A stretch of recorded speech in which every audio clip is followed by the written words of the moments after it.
Welcome back to Audio Tales AI.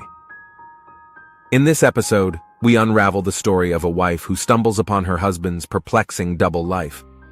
If you enjoy the art of audio storytelling, make sure to tap that subscribe button and stay tuned for more captivating tales on our channel.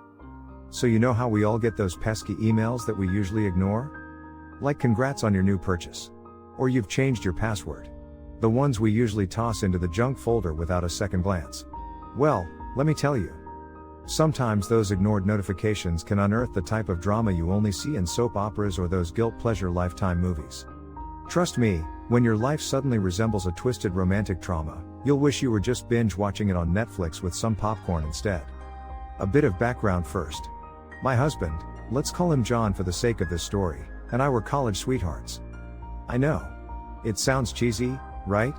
We've weathered countless storms together. From awkward family reunions to the phase where we lived on instant noodles because we were saving up for our dream home. We even managed to master the art of assembling IKEA furniture without wanting to strangle each other.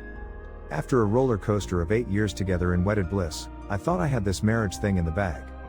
Boy, was I wrong. About 2 months ago, John started acting different. Not he dyed his hair neon green and took up extreme mountain unicycling different, but the subtle kind of different. Like how he'd suddenly become super protective of his phone. You know the drill, tilting the screen away when texting, never leaving it unattended. And the good old, it's just work stuff excuse. I'm not one to snoop, but I couldn't help but feel that uneasy twinge in the pit of my stomach. Call it intuition or an overactive imagination fueled by one too many detective shows. But something felt off. But here's where things got wild.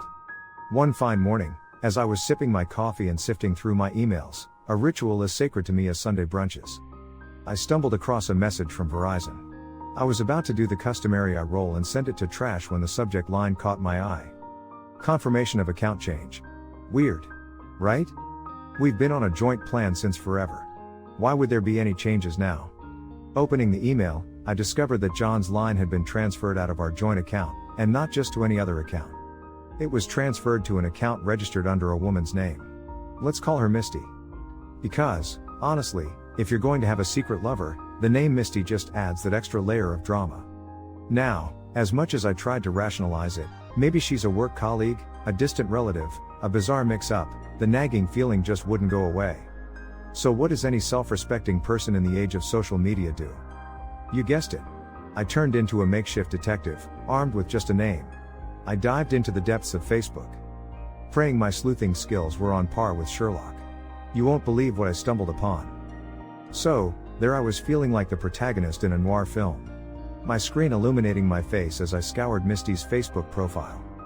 The privacy settings weren't exactly Fort Knox, which either indicated she was technologically challenged or just way too trusting. Regardless, this was my end.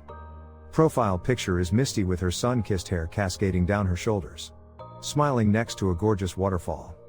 Cover photo. A generic quote about love and adventure. Nothing too scandalous yet. As I clicked through her photos, I began to find pieces of a jigsaw puzzle I hadn't signed up to solve. There was John. My John. In a photo from a beach outing. The caption. Sunset strolls with my love hashtag. Couple goals. They looked carefree. Holding hands and laughing as the setting sun cast golden hues around them. It stung. The John in that picture looked far removed from the man I'd seen brooding and sneakily texting at home. But the rabbit hole only went deeper.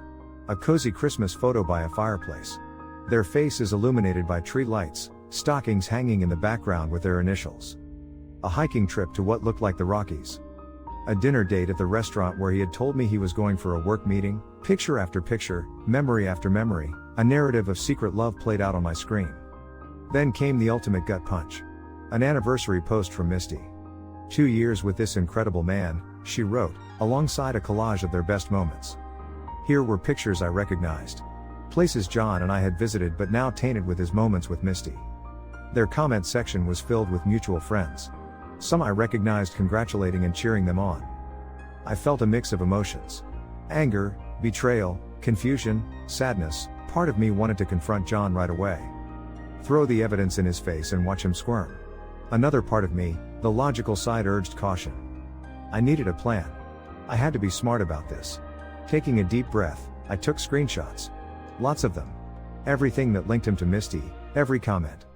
I made a separate folder on my computer. Appropriately named it Betrayal Evidence. It felt absurd. Like I was prepping for some courtroom drama, but I needed to be ready.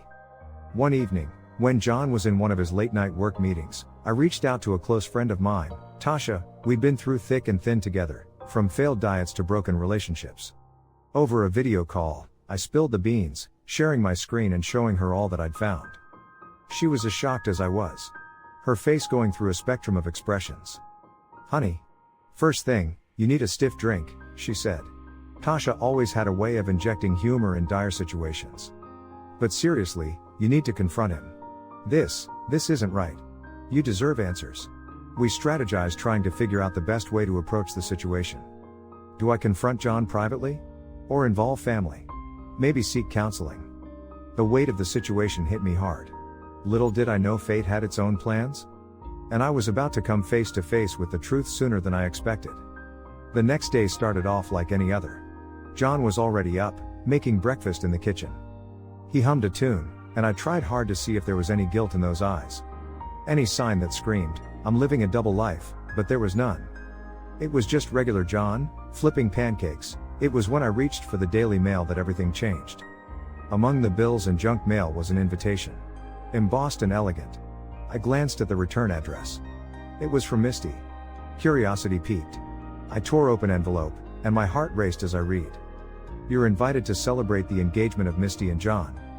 There was a picture of them looking madly in love with the date set 3 months from now.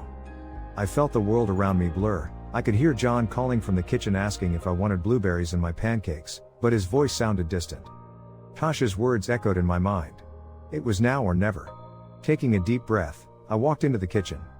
Invitation in hand. I tossed it onto the table right next to his plate. "Care to explain?" He looked down. His face turning an ashen hue. For a moment, there was silence. A tense, heavy silence. Then, taking a deep breath, John began to speak. "I wanted to tell you," he started. His voice barely above a whisper. "I just didn't know how." The confession poured out. He and Misty had met at a conference 2 years ago. What started as an innocent friendship turned into something more. John described it as being caught in a whirlwind where rational thought took a back seat. He knew he was wrong. Knew he was betraying our love, but he felt trapped in a web of lies. Unable to break free. Listening to him, the anger in me subsided, replaced by a profound sadness. I remembered our years together, the love we shared and the dreams we built. But here he was. A shadow of the man I once knew, lost and broken. I realized that this wasn't just about John's betrayal. It was about us, about the cracks in our relationship we had chosen to ignore. About the distance that had crept in slowly. Unnoticed. Perhaps in another universe, it could have been me in Misty's place. We decided on counseling, not to salvage our marriage, but to understand where we went wrong and find closure. It was a painful journey with many tears, accusations, and heartbreak. But with time, we came to understanding. We didn't reconcile. Some wounds run too deep. John moved out and we began the process of divorce. But the counseling had given us something invaluable. The ability to part ways without bitterness. We had our good memories, and we chose to cherish them. Last I heard, John and Misty had called off their engagement. As for me, I took a sabbatical and traveled, something I'd always wanted to do. On my journey, I rediscovered myself, my passions, and my dreams that had been sidelined. The story doesn't end with a picturesque sunset or a fairy tale reunion, but it ends with hope. Hope for new beginnings, for healing and the belief that sometimes endings can pave the way for a brighter tomorrow. Last update. Hey, Redditors. Up here with a quick, spicy update from the Verizon. Kate Saga was at a swanky rooftop bar and guess who I spotted? John, looking a tad disheveled and with a new friend. Not Misty. We shared an ultra-awkward encounter. And now he's texting wanting to talk. Drama just follows. Thank you for tuning in to Audio Tales AI. If you enjoyed today's story, remember to hit that like button and subscribe to our channel. Your support keeps these stories coming. Until next time, remember, love, trust, and understanding are the foundation of a great relationship. But betrayal, lust, and deception make for the best YouTube videos.